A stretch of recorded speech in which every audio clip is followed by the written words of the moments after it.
राजनीतिक बागडोर गलत हाथों में पड़ने के कारण पूरी शिक्षा व्यवस्था बोकारो की चरमरा गई। सेल में भी पहले सेल में बिजली रहती थी 24 घंटा, लेकिन आप बिजली पानी की समस्या अब सेल के क्वार्टरों में है।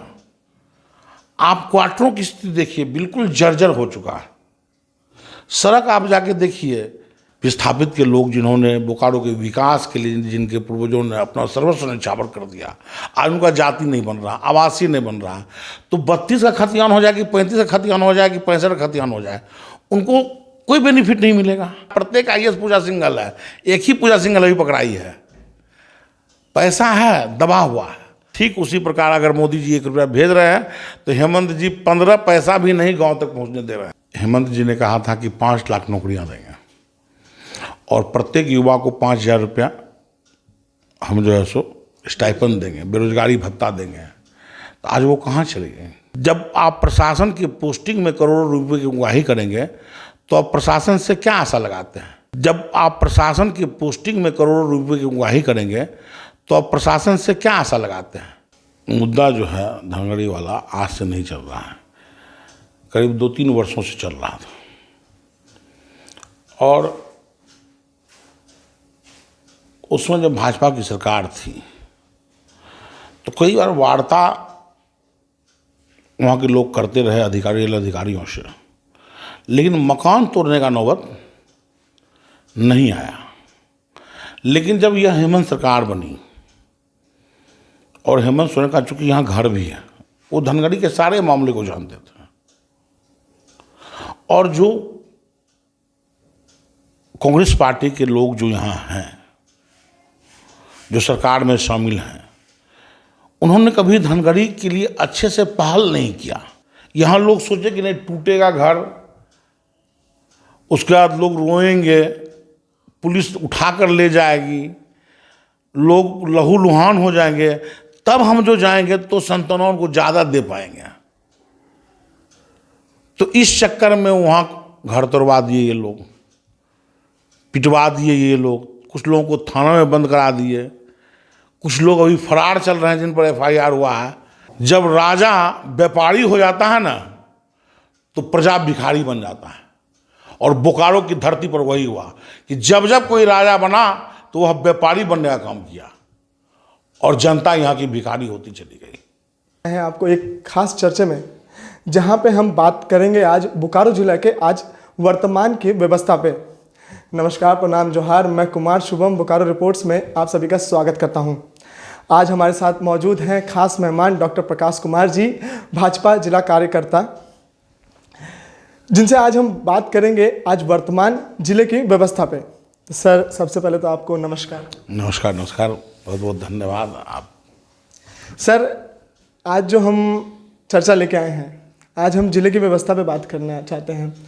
आज कुछ पहलुओं में हम देख सकते हैं कि सुधार है, लेकिन आज कई पहलुओं ऐसे भी हैं जहां पे अगर हम देखें तो वहां दशकों से कोई बदलाव नहीं आया है। तो सबसे पहले तो सुधार की बात करते हैं। तो सुधार हमने देखा कि कई जगहों पे आज सड़कों का निर्माण अच्छे से हुआ, जहां पे इंफ्रास्ट्रक्चर बिल्ड हो रही है। लेकिन अगर हम बात करें, आज गर्मियाँ आ रही हैं, सबसे पहला पहलू गर्मियाँ आ रही हैं सर, जो आज हमारी पंचायत की स्थिति है सर, वहाँ पे जो आज स्वच्छ पानी पीने हेतु उनके पास कोई स्रोत नहीं है, और ना हमारी सरकार ने कुछ प्रावधान दिया या आधारभूत सुविधाएं दी। तो क्या इस बार भी ये मुद्दा ही रह जाएगा या इस बार इस पर कार्य हो सकता है? देखिए, विकास की सबसे पहली जो सीढ़ी होती है किसी भी क्षेत्र में, वो है शिक्षा, स्वास्थ्य, बिजली, सड़क। तो आप देखेंगे कि बोकारो बौद्धिक नगरी कहलाती थी और यहाँ के बच्चे IIT 100 बच्चे कंप्लीट करते थे। IAS में रैंकिंग होता था बोकारो का। जितने सेल में बंद पड़े स्कूल आज हैं वो कल खुले थे। जी बिल्कुल। और गरीब से गरीब का बच्चा IAS बनता था। लेकिन राजनीतिक बागडोर गलत हाथों में पड़ने के कारण पूरी शिक्षा व्यवस्था बोकारो की चरमरा गई। क्या हम इसे कह सकते हैं कि निजी स्कूलों को बढ़ावा देने के लिए उन बीएसएल स्कूलों को बंद किया गया? बिल्कुल कह नहीं सकते, यह 100% सत्य बात है कि लोग निजी स्वार्थ में इन स्कूलों पर ताला लगा दिए और निजी स्कूल का एक बड़ा बाजार यहाँ के लोगों के पॉकेट से पैसे खींचने के लिए, खून खींचने के लिए सिरिंज से ये माहौल तैयार किया गया। सर, किसकी गंदी राजनीति का शिकार हुए हैं ये जनता? जो जनप्रतिनिधि रहे हैं, जिनको जनता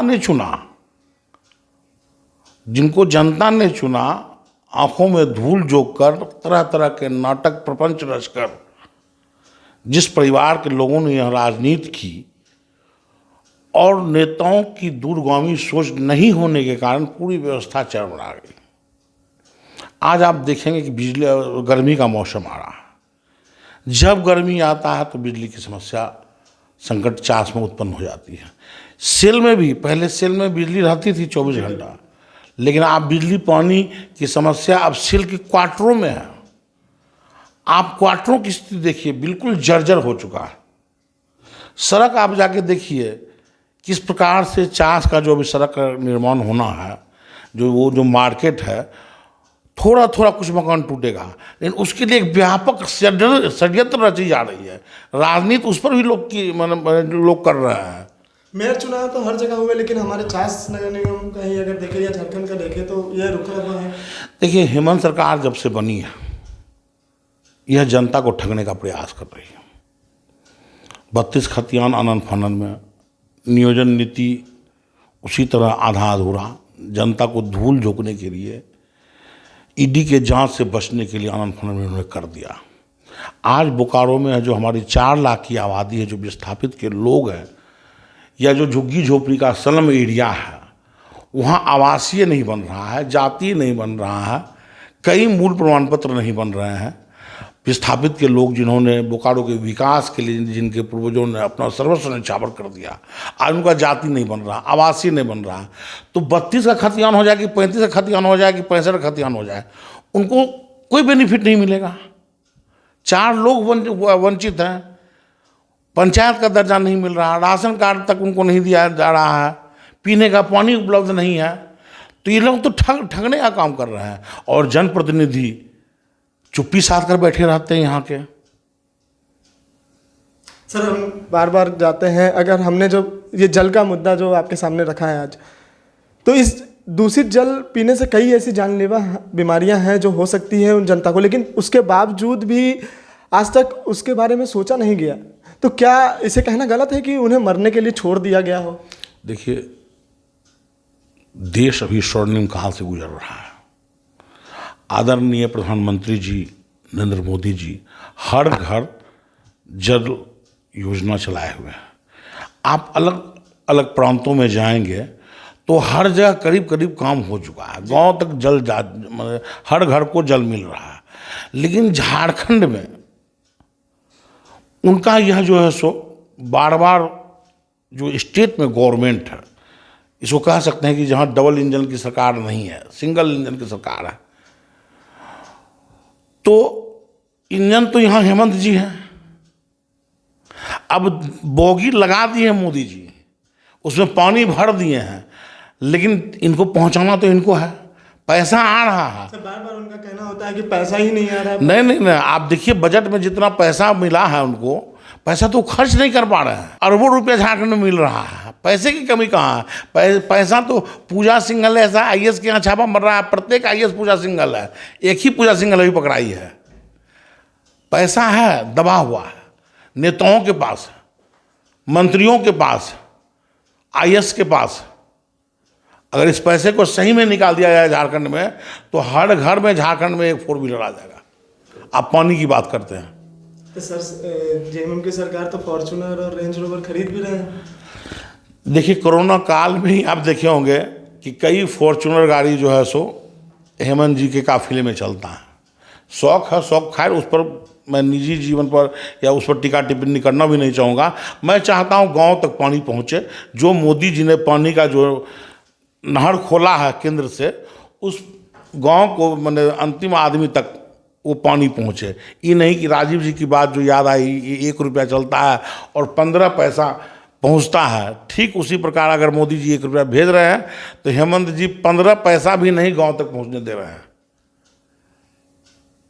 तो इससे जनता का नुकसान हो रहा है। सर अभी आपने कहा निजी जीवन में नहीं झांकना चाहूँगा, लेकिन बात निजी जीवन की कब आती है? जब आपका जो कार्य है, निर्धारित कार्य है, जब आप वो पूरा नहीं कर पाते हैं तो लोग आपके आसपास झांकेंगे ही और आपका फिर सामने आएगा ही किस्सा।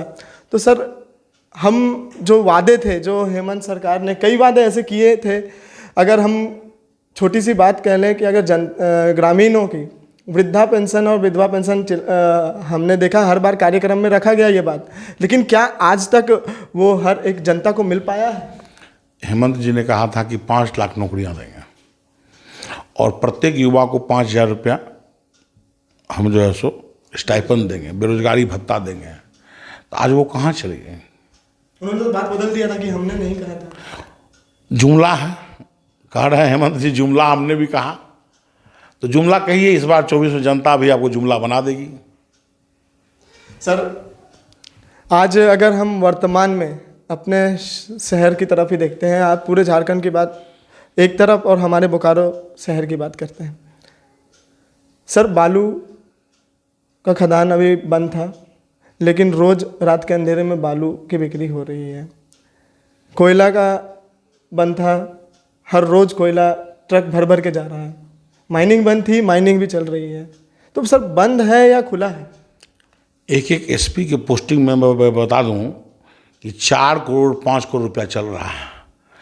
रांची सीओ, बोकारो 4 सीओ के लिए करोड़ों रुपए की उगाही हो रही है। जब आप प्रशासन की पोस्टिंग में करोड़ों रुपए की उगाही करेंगे तो आप प्रशासन से क्या आशा लगाते हैं? वो जनता का काम करेगा कि कोयला चोरी, बालू चोरी, पत्थर चोरी यही वो कराएगा? माफिया का राज है। आप साहेबगंज में देखने रहे हैं, पंकज मिश्रा जैसे जो है सो लोग भी अंदर जेल जा चुके हैं। आई वेट ईडी बोलते थे, तो कहाँ चले गए आज? तो दिन बदलेगा, हर अंदर माने रात के बाद एक दिन होता है, सूर्यास्त के बाद सूर्य उदय भी होता है। तो दिन बदलेगा।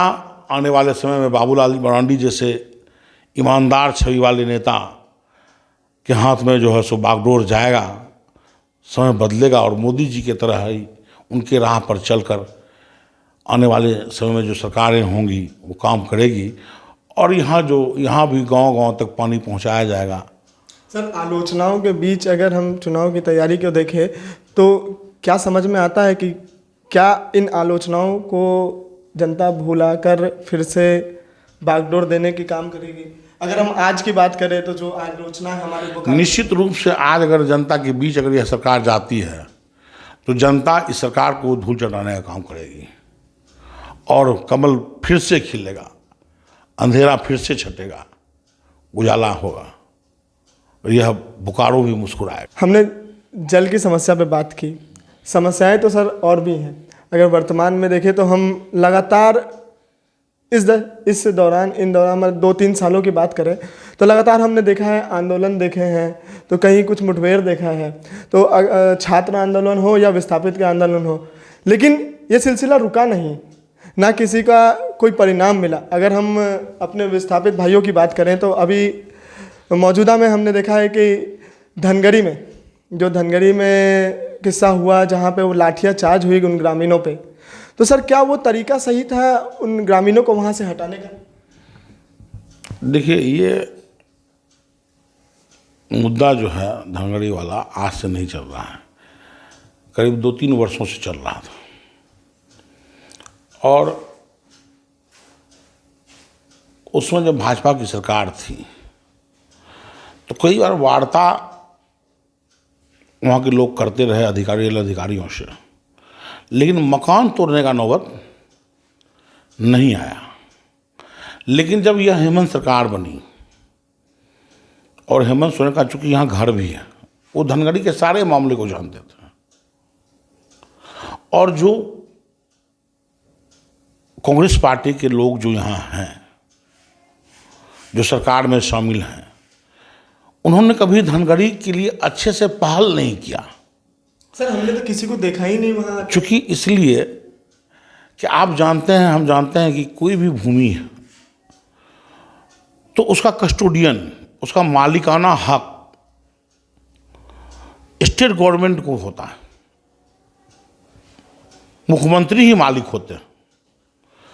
आप किसी को भी जमीन लीज पर दे दिए हैं तो राज्य हित में अगर वह जमीन खाली है तो उसके लीज को आप रद्द कर सकते हैं।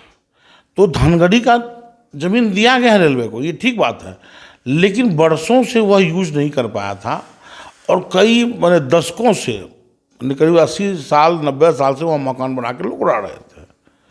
अगर ऐसे में यहाँ जो कांग्रेस के नेता हैं या जेएमएम के जो नेता हैं, अगर वो पहल करते मुख्यमंत्री जी के यहाँ कि आप रेलवे के मामूली अधिकारी डीआरएम से बात कर लीजिए और थोड़ा सा उनको बोलिए कि मोड़ देंगे वहाँ से, तो मामूली काम था।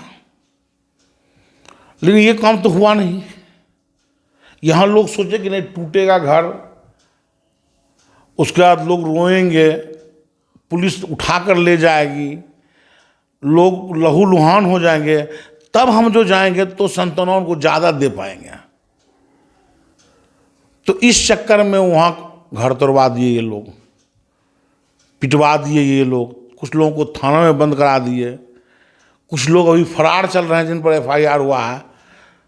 तब तो उत्कष्ट में आएंगे, फरार रहेंगे, तब तो यहाँ के कांग्रेसी नेताओं के पास जाएंगे, यहाँ के सरकार के पास जाएंगे कि फरार हैं, थाना को जब बोल दीजिए, तब उनको पैरवी करने में मजा आएगा। यही तो कांग्रेस की राजनीति है, यही तो हेमंत जी कर रहे हैं, ताली पीटो मजा लो। अगर 19 विस्थापित गांवों की देखें, हम नॉन पंचायत विस्थापित गांवों की बात करें तो कुछ गांव ऐसे भी हैं जहां पे आज हालत ऐसी है कि वहां पे लगातार छाई हवा में उड़ रहा है, वहां पे केमिकल है, लेकिन उसके बावजूद भी वहां लोग रह रहे हैं। वो लगातार केमिकल सांस ले रहे हैं, अपने फेफड़ों में केमिकल जमा कर रहे हैं, राजनीति हो रही है उस पर, लोग उसके बदौलत नेता भी बन गए हैं। नाम मैं नहीं बताऊँगा लेकिन आप भी समझते होंगे। लेकिन जो वहाँ के विस्थापित ग्रामीण हैं उनके साथ तो न्याय नहीं हो पाया। देखिए, हम बहुत स्पष्ट बात करते हैं, लोग जानते भी हैं, विस्थापितों को न्याय अब तक नहीं मिल पाने का कारण है वहाँ के विस्थापित लीडर। जिन जिन लीडरों के हाथ में लोगों ने वागडोर दिया उसको सेल मैनेजमेंट से बेचने का काम उन नेताओं ने किया। नेता बनकर गए और ठेका लेकर निकले।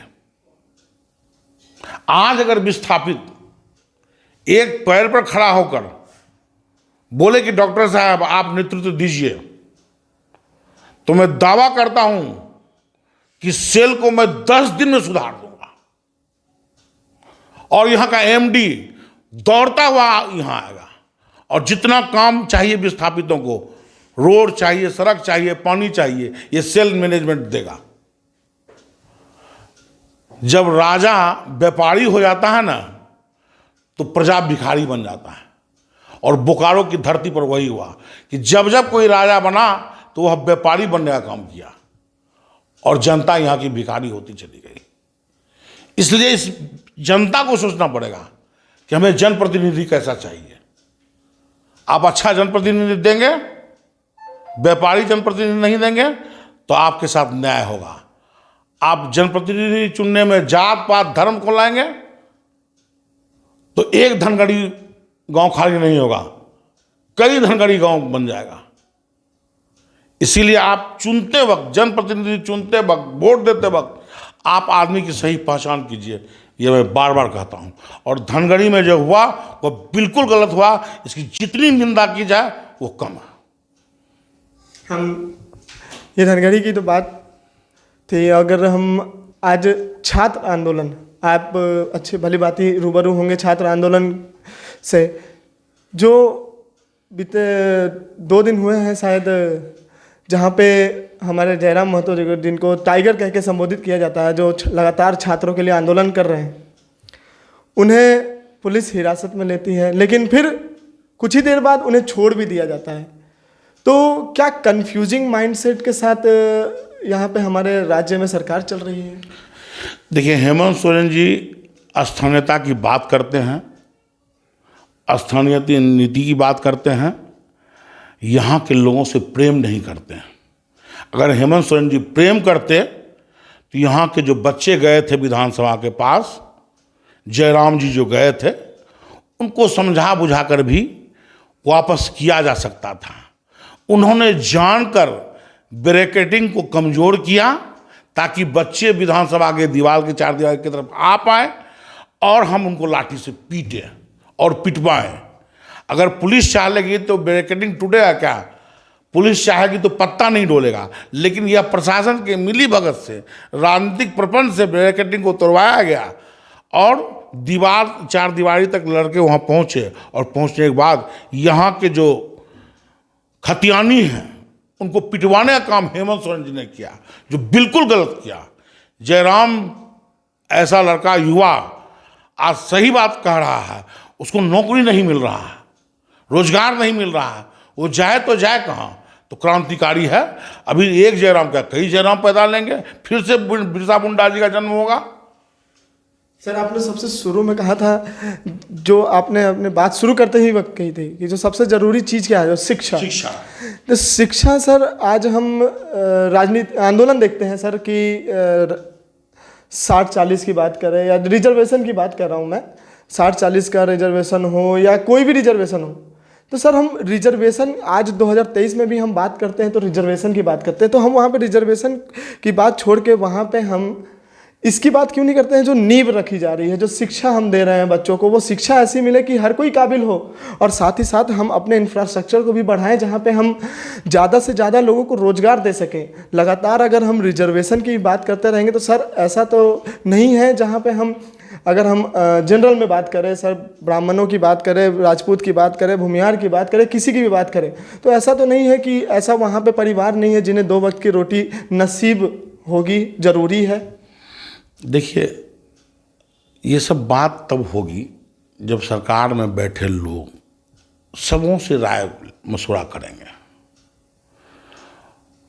पक्ष से, विपक्ष से, वरिष्ठ नागरिकों से, बुद्धिजीवियों से, जब वो राय लेंगे। यहाँ तो राय विचार का समय ही नहीं है लोगों के पास। हेमंत जी सदन में बात ही नहीं करना चाहते हैं। जब बाबूलाल मरांडी जी का ओपिनियन नहीं ले रहे हैं, इतने सुलझे हुए नेता हैं, नेता प्रतिपक्ष हैं वो, लेकिन मान्यता अब तक उनको नहीं दे रहा है। जब बाबूलाल मरांडी को झारखंड में न्याय नहीं मिल रहा है तो जनता को क्या न्याय मिलेगा? यह सोचना तो अंधेरी, घोर अंधेरी रात में ट्यूबलाइट जलाने की बात आप कर रहे हैं। इसको तो, इस सरकार को तो बालू बेचने से, ईटा बेचने से, गिट्टी बेचने से, पत्थर बेचने से, भू माफियाओं से, टोटल जमीन बेच रहा है भू माफिया। आदिवासियों का जमीन बिक रहा है, जो मूल झारखंडी उनका जमीन लुटा रहा है, और यह सरकार लुटवा रही है। पंकज मिश्रा जैसे लोग इनके साथ हैं। आप देखेंगे कि मुख्यमंत्री के साथ कौन है, तो एक भी झारखंडी व्यक्ति इनके साथ नहीं है। अब बात ही झारखंडी का करते हैं, लंबा लंबा देते हैं। तो जो बोल रहे हैं कथनी और कथनी में जब तक फर्क होगा तब तक विकास की एक रेखा नहीं खींची जा सकती है। अभी तो विकास की सैकड़ों रेखाएं खींचनी है झारखंड में, अभी तो ये शुरुआत भी नहीं कर पा रहे हैं, और मुझे नहीं लगता है कि इनकी सोच उस प्रकार की है। सर, ये तो बात हुई आज हमारे झारखंड की व्यवस्थाओं की, या अगर हम कहें तो बोकारो की व्यवस्थाओं की। सर, जाने से पहले एक सवाल और है, जो राष्ट्रीय मुद्दा आज है हमारे भारत का। आप भली भांति रूबरू होंगे, जो आज 2 साल की जेल की सज़ा मिली है हमारे कांग्रेस कार्यकर्ता या लीडर राहुल गांधी जी को, और साथ ही साथ उन्हें 30 दिन की मोहलत भी मिली है। अगर उनके तरफ की बातें सुनी तो उनका भी कहना है कि ऐसा तो नहीं है कि भाजपा कार्यकर्ताओं ने हमारे खिलाफ कुछ अपशब्द नहीं कहा हो या ये उल्टा नहीं कहा हो, अगर हम कह रहे हैं तो हमें सज़ा क्यों मिल रही है? देखिए, न्यायपालिका, व्यवस्थापिका और कार्यपालिका तीनों अलग अलग चीज़ है। इस संदर्भ में न्यायपालिका ने कुछ फैसला दिया है तो किसी न किसी तथ्य के आलोक में ही दिया होगा। कोई बीजेपी ऑफिस से कोई फरमान तो गया नहीं है कि राहुल गांधी को 2 साल सजा दिया जाए, उनकी सदस्यता रद्द कर दी जाए। वो जजमेंट है, जज का जजमेंट है, माननीय न्यायालय का आदेश है, तो किसी न किसी तथ्य के आलोक में आदेश होगा। अगर आदेश में चूक हुई होगी तो उसके लिए ऊपर का न्यायालय का दरवाज़ा वो खटखटा ही रहे हैं, खटखटाने गए ही हैं। और न्यायालय का जब भी कोई आदेश होता है, जैसे आप देखेंगे कि संविधान में ये किया गया कि 2 साल की सज़ा जिसको हो जाती है उसकी सज़ा, यहाँ भी कई लोगों का चला गया। जैसे आप हाल में ही देखे होंगे बंधु तिर्की की जगह चला गया, तो बंधु तिर्की का गया तो ऐसे तो लोग नहीं बोल रहे थे। या बीजेपी के कई लोगों का जो सस्ता गया है आप देखेंगे, तो ये कोई बड़ी बात नहीं है। ये बेवजह मार कम बपराहट ज़्यादा, तो न्यायालय के आदेश को बीजेपी का आदेश ठहराना, इन्होंने तो कुछ किया नहीं है। अब माननीय नरेंद्र मोदी जी भारत को एक ऊंचाई पर ले आ रहे हैं। विश्व पटल पर जो विश्व गुरु की कल्पना थी, जब वो विश्व गुरु का आज जो है उपाधि भारत को मिलने जा रहा है, तो ये जाके विदेश में अपने देश की शिकायत कर रहे हैं। है प्रीत जहाँ की रीत वहाँ, वो पिक्चर हमको आज भी याद है। प्राण जो है सो भारत का रहने वाला है और विदेश में कह रहा कि भारत का क्या अस्तित्व है, तो वो भूमिका में राहुल गांधी हैं और आदरणीय नरेंद्र मोदी जी। है प्रीत है जहाँ की रीत वहाँ, मैं उस भारत का रहने वाला हूँ और उसी भारत का गाता हूँ। तो इनकी मंशा तो कांग्रेस की मंशा और राहुल जी की मंशा पर मुझे तरस आता है। और कार्यकर्ता जो पुतला लेके बीजेपी का पुतला दहन कर रहे हैं, तो कोई बीजेपी का कोर्ट से आदेश है क्या? आप जाइए उच्च न्यायालय जाइए, आपको न्याय मिलेगा। और न्यायपालिका में माननीय राहुल जी को भी विश्वास रखना चाहिए और कांग्रेस के कार्यकर्ताओं को भी विश्वास रखना चाहिए।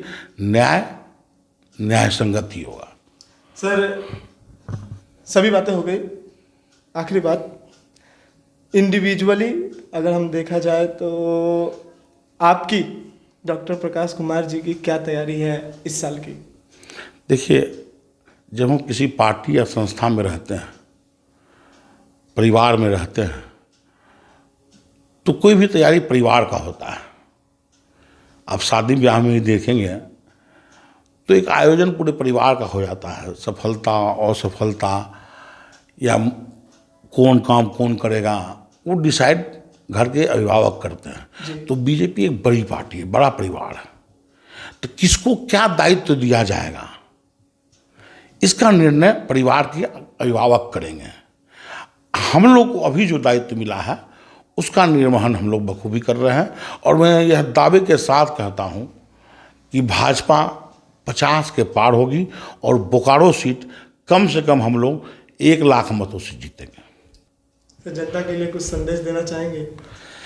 जनता के बीच यही हम कहना चाहेंगे कि मतदान के समय जाति पाति धर्म को ना देखें।